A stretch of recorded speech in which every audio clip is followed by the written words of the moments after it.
বিএনপির ভারপ্রাপ্ত চেয়ারম্যান তারেক রহমানের স্বদেশ প্রত্যাবর্তনের প্রস্তুতি পরিদর্শন করতে ইউরোপিয়ান দেশগুলোর বিএনপি নেতৃবৃন্দরা সংবর্ধনায় স্থান পরিদর্শন করেছেন। আজ বিকেলে রাজধানী 300 ফিট এ তারেক রহমানের সংবর্ধনা অনুষ্ঠানের ভেন্যুতে গিয়ে এই সংবর্ধনার স্থান পরিদর্শন করেন তারা। এই সময় কানাডা বিএনপির সাবেক সভাপতি ফয়সাল আহমেদ চৌধুরী, বিএনপির নির্বাহী সদস্য মহিউদ্দিন ঝন্টু, ডেনমার্ক বিএনপির সভাপতি গাজী মনির আহমেদ সহ ইউরোপ বিএনপির অন্যান্য সিনিয়র নেতৃবৃন্দরা উপস্থিত ছিলেন। তারা জানান, সংবর্ধনা স্থানে পর্যাপ্ত নিরাপত্তা ব্যবস্থা রয়েছে।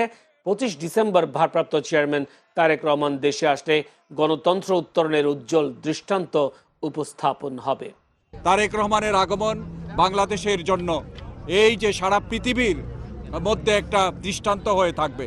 পৃথিবীর সমস্ত মানুষ যখন দেখতেছে বাংলাদেশে একটা গণতান্ত্রিক সরকার ব্যবস্থা হবে, সেই সরকার ব্যবস্থাই আগামী দিনে বাংলাদেশকে সুন্দর এবং সুষ্ঠুভাবে নেতা আসবেন এ বলে আমরা ইউরোপের বিভিন্ন দেশ থেকে আমরা এখানে বাংলাদেশে অপেক্ষা করতেছি ওনাকে স্বাগতম জানানোর জন্য, এবং কিভাবে 31 দফা বাস্তবায়নের লক্ষ্যে ওনার যে আদর্শ উদ্দেশ্য নিয়ে আসতেছে, এবং আমরা ওনাকে সহযোগিতা করার জন্য আমরা এখানে সবাই সমবেত হয়েছি। সব সমাধান রাজপথেই হবে। তিনি কিন্তু এয়ারপোর্ট থেকে আবার সেই রাজপথে আসছেন, কারণ যারা রাজপথে ছিলেন সেই রাজপথের সবাইকে উনি সালাম এবং শুভেচ্ছা দেওয়ার জন্যই এই রাজপথে তিনি